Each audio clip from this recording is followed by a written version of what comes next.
you've ever wondered what this little cap is on your outdoor spigot, that houses a vacuum breaker underneath there. And what it does is it stops the water from flowing back into your water supply.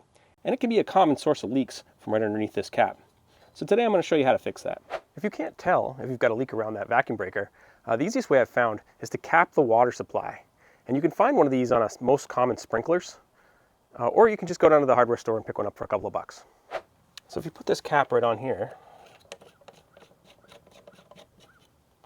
and then turn your water supply on, if you have a problem with this vacuum breaker, you'll see water coming out around here. I actually don't have a problem with this, but it's about 30 years old, so I'm going to replace it anyway, just as a preventative maintenance. You can pick up these vacuum breaker replacement kits at the hardware store, and it basically just has a replacement cover and then the plastic vacuum breaker that's inside of there. They cost about $8 or $9. So what we're going to do is we're just going to put a screwdriver under here and pop this cap off. Came off real easy. And then we're just going to grab this plastic thing with a pair of vice grips and gently turn it off.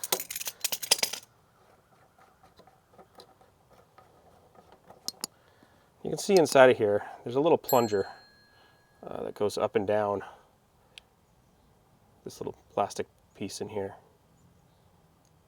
And that's what prevents the water from backflowing. So I'm just going to rip open this new kit.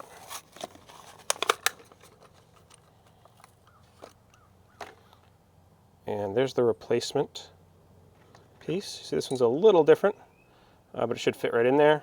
It's just sealed up here on the end. We'll screw this back in. And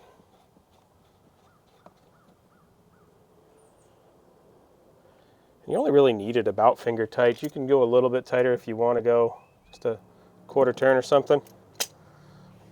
And then we can put the cap back on. The vacuum breaker isn't the only source of leaks on these faucets. If you have a leak still that's coming from behind the handle, take a look at this video right here and see if I can help you with that.